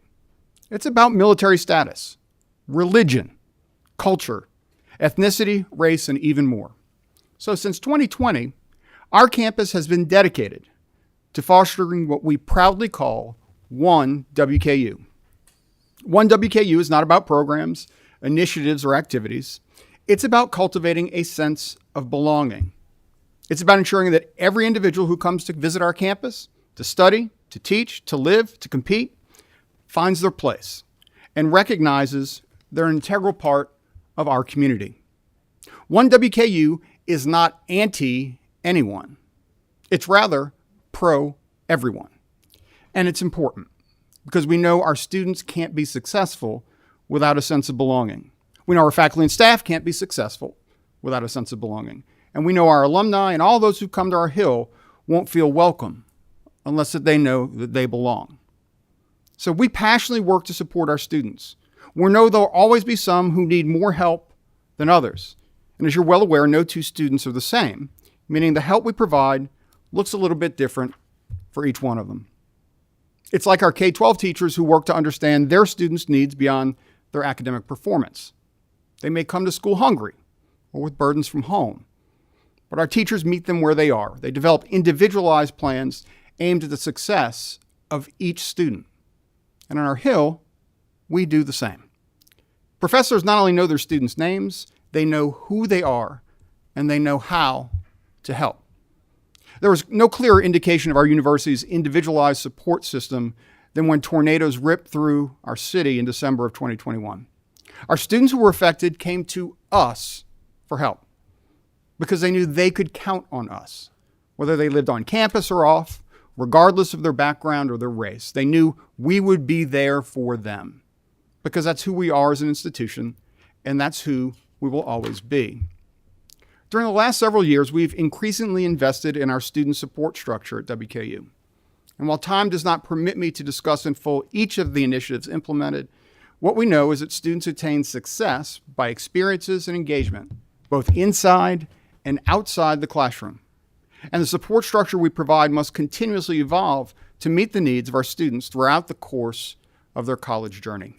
So a few examples. We know that our first-time, first-year students best succeed when they engage in living learning communities, or what we call LLCs. For instance, our fall 2023 LLC students returned this spring at a rate 4.5% higher than non-LLC participants. And preliminary data for the fall semester indicates a return rate 7.9 percentage points higher. Similarly, we've made tremendous strides reaching and engaging one of our most vulnerable populations, our first-generation Hilltoppers, who comprise nearly a third of our student body. These students often face distinct challenges, including financial constraints, lack of familial guidance, and a limited understanding of available resources. And through our network of more than 150 faculty, staff, and alumni advocates who are dedicated to fostering community and enhancing the success of these first-generation students, last year we reached individually more than 700 of them. We have nearly 300 student organizations, and our hope is that every student joins and actively participates in those that are interesting and relevant to them during their time on our Hill. These student organizations are vital to ensuring that each student feels that sense of belonging I spoke of earlier. Importantly, that does not mean that all members of an organization look the same. It means they found a commonality, perhaps shared interests, hobbies, goals, or talents, a group where they discuss ideas, opinions, and perspectives, where they inquire and challenge one another, where they connect deeply with each other and to our institution, and where they find a community within the broader WKU community. Those relationships are many times what provide our students with the courage, the confidence, and the personal support to conquer their college journey, to persist semester to semester, year after year, and all the way through graduation, to thrive and to succeed. And while student organizations, living learning communities, first-gen programming, and other student support mechanisms are important for our newest students, we know we must provide additional layers of support to maximize their time with us.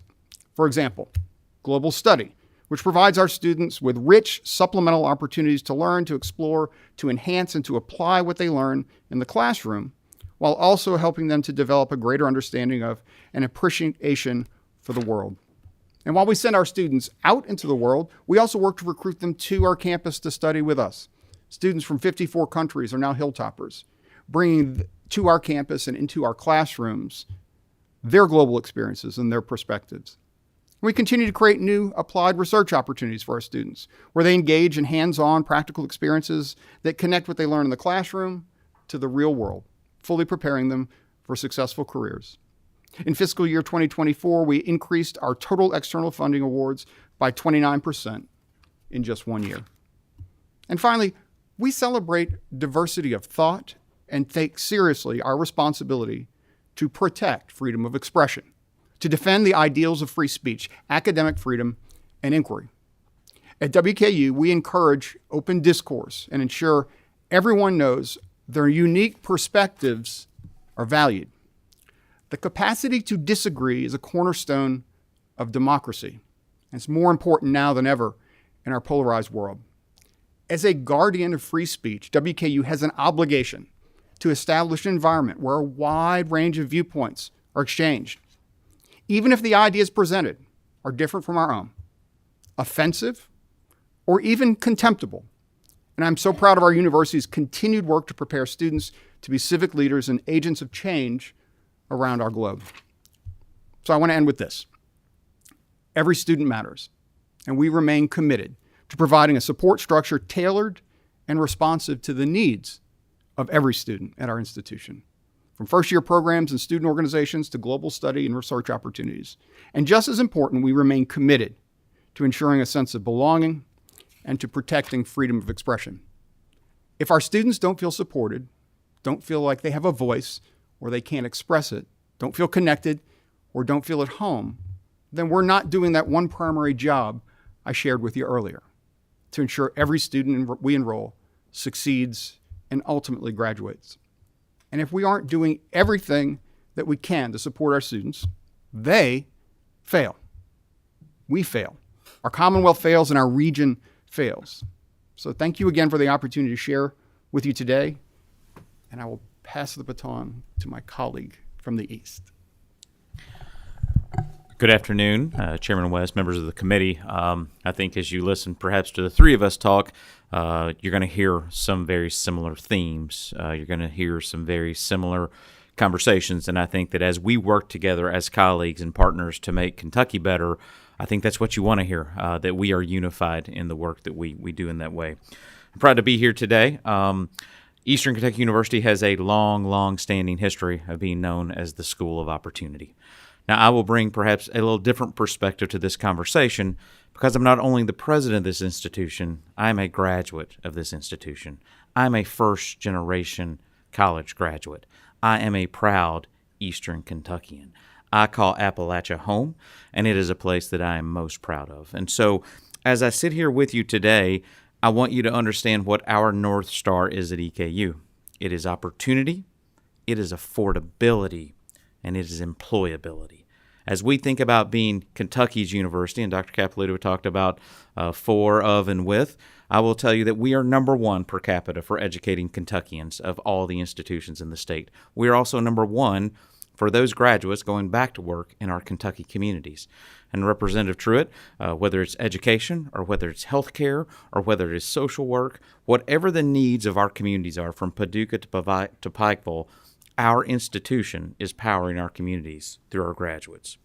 As we think about the work, and I wish that Chairman Tipton was here with us, the work is about student success. It's about the impact of what a college degree, a post-secondary credential can have on the life of an individual, giving them not only a quality of life from employability and economic mobility, but truly giving them personal power to pursue their dreams in ways that cannot be matched in any other way. So the question is, how do we do this? Well, we welcomed the largest freshman class in school history just a few weeks ago, right at 3,000 freshmen, which is a significant growth for Eastern Kentucky University. Much like our colleagues here, we're seeing record retention, record graduation rates. We are powering Kentucky through those graduates and making a difference every day. While we don't have an Office of Diversity, Equity, and Inclusion, I will say that we are a campus that are welcomed all. As we heard those some before talk about fire and free speech, it just so happens that our institution is the number 4 institution in the nation for embracing free speech, and we are number 1 in Kentucky. We also talked a little bit about those unique student populations that find their ways to our campus. You have the nation's number 2 military-friendly institution in Eastern Kentucky University. We are number 1 in Kentucky, number 1 in the region, and number 2 in the nation. We serve those who have served us, and we are proud of it. And those who are alums of our institution know how much we value that and what an impact it has on our institution. We also are focused on affordability because truly, as an institution that predominantly serves first-generation, low-income students, 51% of that record-breaking freshman class this year, the first in their family to go to college. Nearly 50% of them Pell eligible. We are focused on the cost of attendance. We have driven down the cost of attendance at Eastern Kentucky University by 5% over the last 4 years. We've also embraced the notion that every student, if they're going to finish together, they've got to start together, which is why we've invested in making sure that every student on campus, online, undergrad or grad, participates in our Book Smart program, where books and course materials are free. People will say, well, what's the gimmick? What's the strategy? It's that budgets are expressions of values, and that if you're going to be successful in the classroom, you've got to have the tools in the toolbox to do it. And so we're invested in making that happen here at EKU. As we think about this work and the work of supporting students, I will say to Senator Tishner's comment, it is inclusive. It is all students every day. You choose us, We choose you. When I speak at freshman convocation every year, I think if we all think about the movies we saw about college where it's like, look to the right, look to the left, one of these people is not going to be here at graduation. That is not who we are at EKU. We look to the left, we look to the right, we lock arms, and we get there together. And that's the community of learners that we want to build at EKU. I'm proud to be an alum. I'm proud to be the 14th president, and I'm proud of the work that we do in higher education every day. Mr. Chairman, members of the committee, thank you. And it's good to be here with you today. Once upon a time, I sat out there where you are, and I've served with some of you who are here today, so I understand the tremendous responsibility that each of you have, and collectively all of us have as well. Yesterday, we were at the trusteeship conference for the CPE in Lexington. And I'll be brief, and there's a lot of redundant themes here and in regard to this, but one of the tremendous responsibilities, a tremendous duty that we have, all of us, is college going rates. We talked about that. College going rates for all Kentuckians. I am a Kentuckian. I'm the 14th president of Murray State University. I'm also an alum of Murray State University. So I take these responsibilities very seriously as it relates to advancing the issues that we talk about for all students every day. But the college going rate in Kentucky continues to decline, has for the last few years. We must do something about that. We have that responsibility. As was mentioned earlier by our previous president, Georgetown University does a study each year in regard to jobs of the future, the workforce of the future. How are we going to advance the economy of the future? And 75 to 80% of the jobs just in the next few years will need a college education. But 45 and 75 are 30 spots apart. So we have work to do in that regard for all students every day. I'm very proud of what's going on at Murray State University. We also last year had a record freshman class. It's hard to have back-to-back record freshman classes. We have the fourth largest class in our 102-year history this year, and one of the largest enrollments that we've had in many, many years. And as we focus on all students every day, and we do, I want to thank you all because as we focus on our region and our state, the workforce needs and the economic needs of our state, this General Assembly funded a number of items that will help us focus on some of the highest need areas of our workforce. We're constructing a new School of Nursing Health Professions building to replace an outdated facility from many, many years ago to grow the healthcare sector and educate more students in this particular field. Veterinary sciences, we're building a new veterinary sciences building. I hope it's phase one of a School of Veterinary Medicine, which we need in Kentucky as an example to address workforce and economic development needs as well in this Commonwealth. You funded monies for our cyber center and our cybersecurity programs. Our program of distinction from House Bill 1 in 1997, our program of distinction, and to advance it further, we had 30% growth in that particular field over the last couple of years. It continues to be an important area that we are focused on. Senator Williams, I think, may still be here, will be on campus Friday to see our cyber center. Many of you have toured our cyber center and our cybersecurity programs. I say all of these things because our workforce and economic development needs and issues are vitally important for all students all across Kentucky, no matter gender, race, income status, or otherwise. And that's who we are. I'm proud of who we are. We continue to advance these particular areas, and I'll stop there, and I'll be happy to answer any questions anyone has. Thank you to all three. We're going to jump right into questions. Representative Decker. Thank you, co-chairs, and thank you for your testimony. Appreciated hearing that. Kentucky law currently requires each college to prepare a DEI plan each year, with the threat of having new programs blocked until the plan is approved. as a member of this body with the responsibility of providing oversight to ensure taxpayer dollars are efficient and effective, I want to know, from Murray, for example, have you ever had a plan not meet muster? Have you had programs blocked? How much time does it take to produce those plans? And does an appeal, of course, how much extra time would it take? And if you could just explain that process.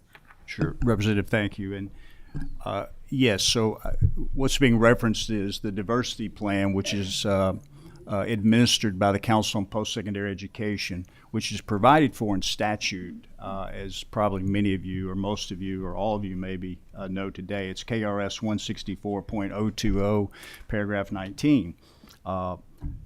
I thought that question may come up, so I brought that particular statute. You may want to review it or have staff review it. So all the institutions, I think, here at this table have probably had diversity plans not accepted at some point in time where we didn't meet certain goals.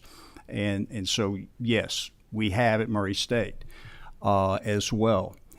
While programs were not eliminated because of that, they may have been slowed down, or it may have taken time to implement those particular programs, so we maybe had to halt a program in order to advance that particular program. And I think the last time that happened to us was 3 or 4 years ago, and that's from memory. Please don't hold me to that, but if anyone wants to know, I'll find out. So yes, that has occurred. That's part of the plan that's established by the council, and it's been in place for a number of years. Really quickly. So when the review takes place, they're not reviewing the program. The program is not being reviewed for sufficiency. It's the DEI plan that has kept the program. It's not an academic review of a particular academic program. It's the diversity plan goals and review and whether they're met or not. Senator Neal. Thank you, Mr. Chairman. Thank you for the presentations. I just want to know from each of you, do you have demographic information that you can provide regarding the low-income students, students of color, particularly black students, and outcomes related to the models that you use in terms of ensuring student success? And also, can you provide the individual, the contact person that can coordinate and be responsive to further inquiry?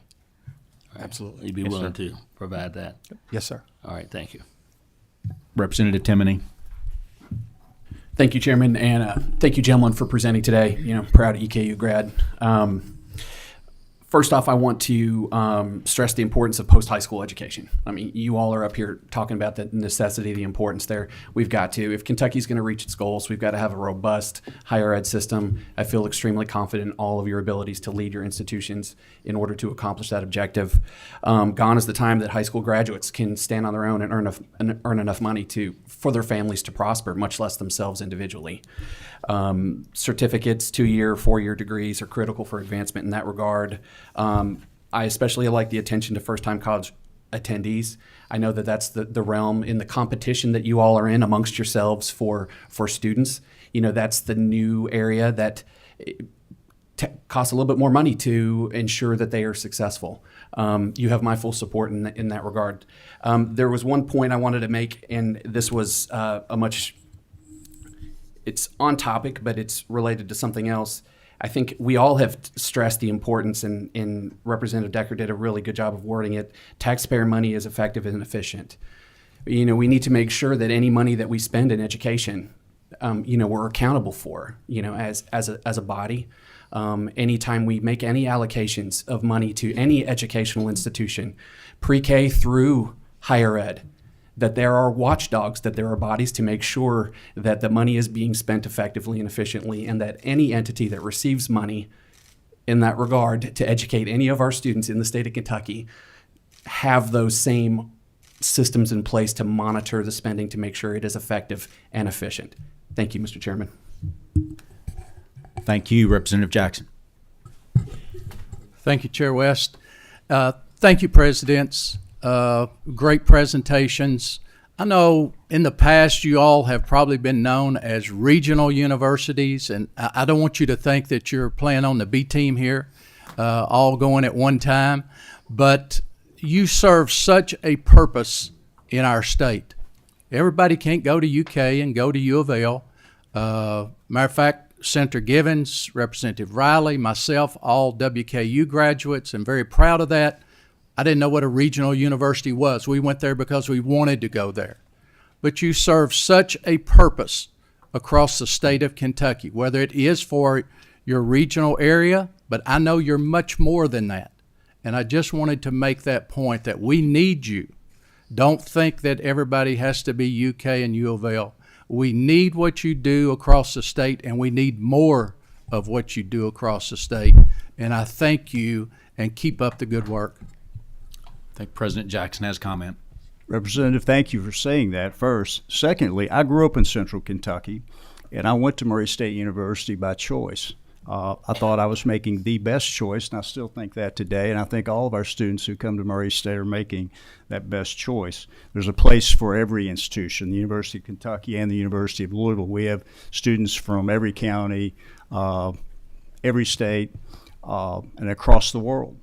And we have very unique programs, and we all do. We all have this same story. So I do not consider us in second place. I consider us in first place. And with 10,000 students is our sweet spot at Murray State University.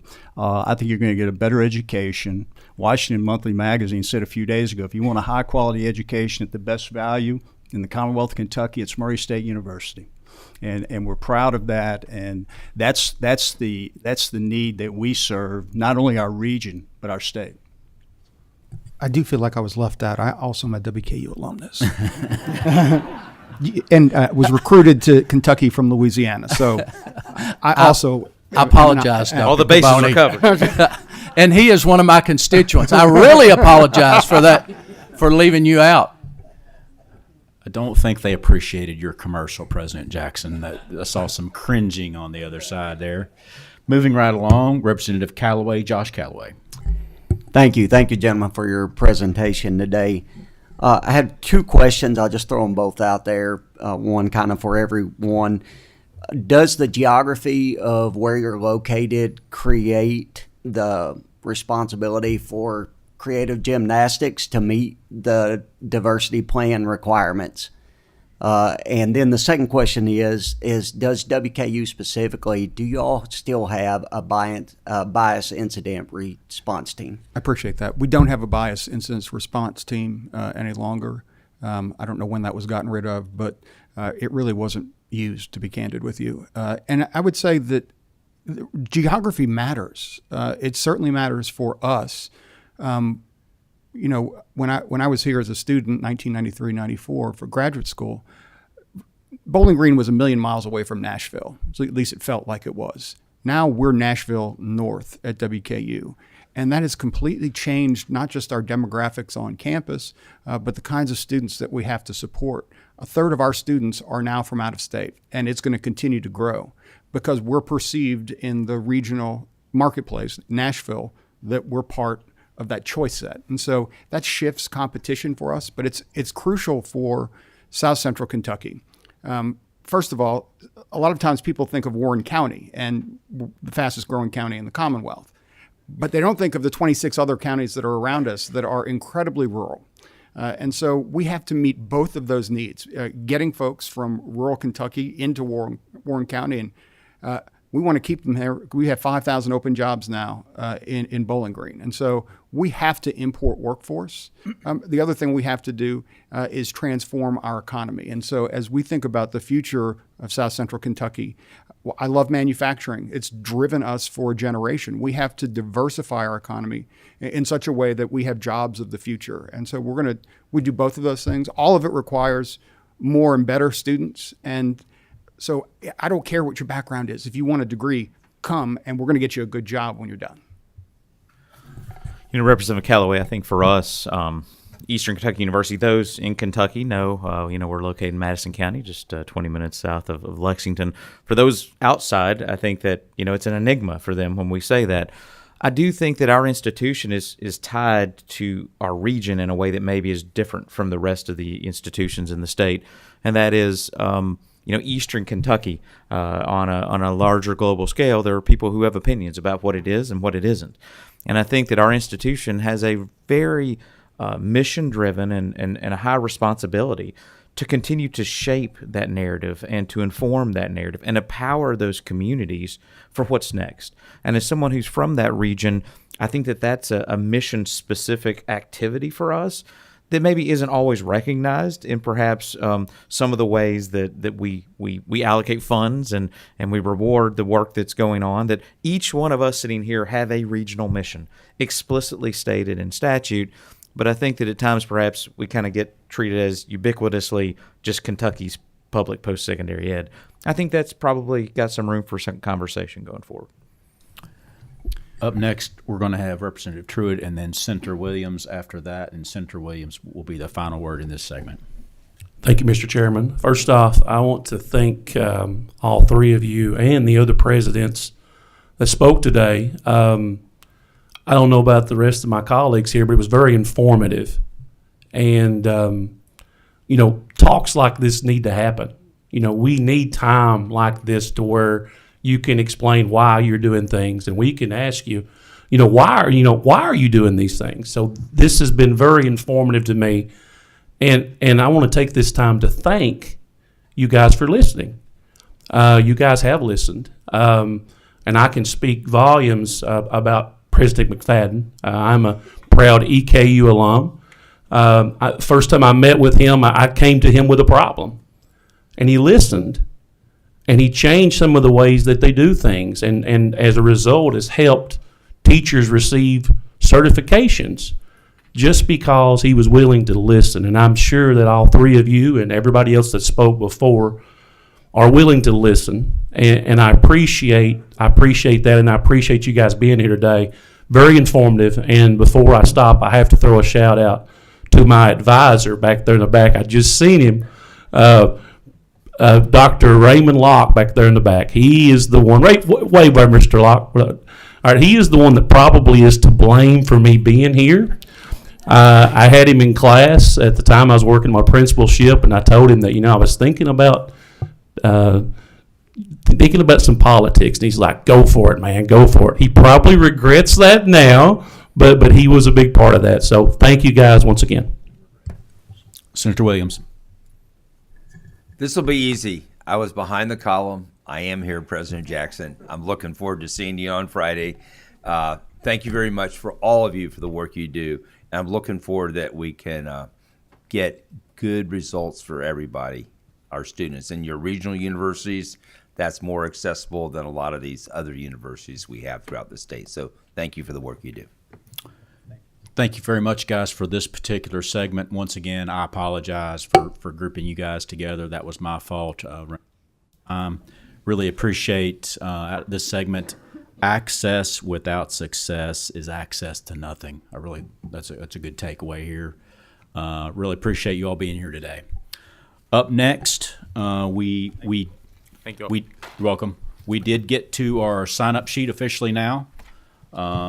And we have on that sign-up sheet to speak on the topic, Michael Frazier, if you would come forward.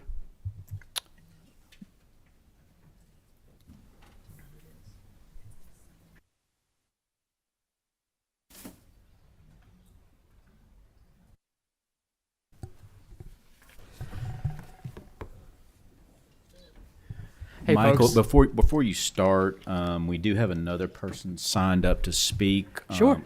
I think they were with you. Is it? I can't read the writing. I'm sorry. Is it Mildred? No, it's just me. It's okay. Yeah. You're on it twice. Yes. Okay. Sorry. You're on two. Okay. All right. Okay. You got about, as we texted, you got about 3 or 4 minutes. Groovy. Take off. Thanks. Folks, my name is Michael Frazier, and I'm the Executive Director of the Kentucky Student Rights Coalition. But to reprise some of my roles, when I was a student at the University of Kentucky, I was on the Equal Opportunity Committee and also the institution's Diversity Strategic Plan Committee in 2015 as appointed by President Eli Capelouto. I'm also the founder of the Office of LGBT Resources at the University of Kentucky. And talking about diversity has been an integral goal as part of my history in advocacy and then also as part of my history here in the Commonwealth too. And I've been very blessed in my life to be able to meet so many individuals, especially in higher education, who wants to not only make sure that students are surviving, but thriving on campus.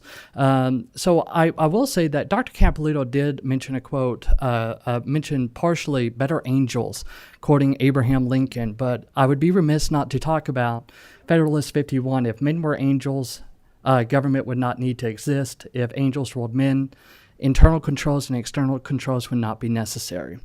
That's where Lincoln borrowed the quote. And we have a lot to be proud of, including angels in higher education, trying to promote diversity to ensure that our campuses are welcoming, inviting, accessible, and inclusive here in Kentucky. We have so much to be proud of in higher education and post-secondary education. We have so much to be proud of as Kentuckians, as one of the states to first sign the Civil Rights Act, Voting Rights Act, to ensure that that all are treated equally here in Kentucky. We also have much to be proud of when it comes to fighting for equality, especially from student side, including it was a 22-year-old nursing student from the University of Kentucky who was charged for being gay in 1985 and challenged the Kentucky law on sodomy to eventually overrule it 10 years before Lawrence v. Texas. And that was a student at the University of Kentucky. Now, while we might disagree on different aspects, but we do agree that collectively coming together, diversity is a good thing. Diversity is essential. Diversity is what's going to move Kentucky into a 21st century market. But when we talk about DEI, when we talk about particularly the veneers that distract and differentiate from the offices that promote institutional accountability and responsibility, this is something that we can do better at. Because we do. Now, when we do talk about metrics here in Kentucky, we have much to be proud of, including a 26.7% increase in URM, underrepresented minority students. But let's look at the breakdown of Kentucky students. Part of that number, since 10 years of DEI, and keep in mind, DEI is not the Title IX office. It's not institutional equity and opportunity. Equality and opportunity. And it's not the Title VI offices. These are separate offices that were mostly created in 2011 and post-on.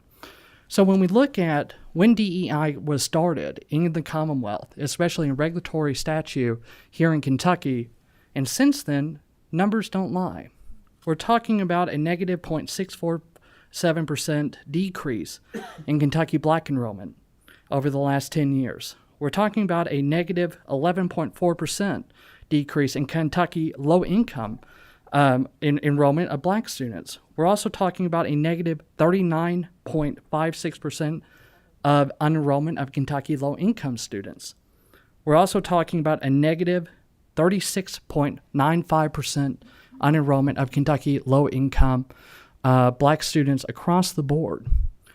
This is a staggering rate where we talk about, of course, correlation doesn't equal causation, but when we talk about is DEI really getting to the most vulnerable, those marginalized in Kentucky, numbers don't lie. It's not. And this isn't for any fault of any DEI employee, any diversity officer, but it shows that we can do better here in Kentucky. That DEI for the past 10 years, over 10 years, has not been the answer. So looking at it, there are two choices. We have DEI from CPE, which is mostly when it comes to affirmative action and preferential and prejudicial treatment. And then we also have DEI in the same course of the universities, not only just within affirmative action, but also within free thought and academic freedom. We do have much to be proud of when it comes to our universities, including EKU being one of the top-ranked institutions for free speech, and the University of Louisville, which is something I'm very proud of. But we also have the University of Kentucky, who has slipped down from, I think, 171 in ranking to 174 over openness, over intellectual openness as well when it comes to the institution. These things are things that we need to work on, especially when it comes to free thought, expression, and also when it comes to ensure that we look at our scholarships, admissions, and recruitment not based upon race, but on economic place. So what are the problems with these things? What's the problem with DEI? DEI is not really looking at intersectionality of issues disproportionately impacting Kentucky problems. And the numbers reflect that. When we look at non-traditional students at a negative 16.87% decrease over the last 10 years, when we look at across the board for low-income students, the numbers are in the results. So what can we do? First of all, we need to address KRS 164.020, Section 19, which is the DEI plan for CPE.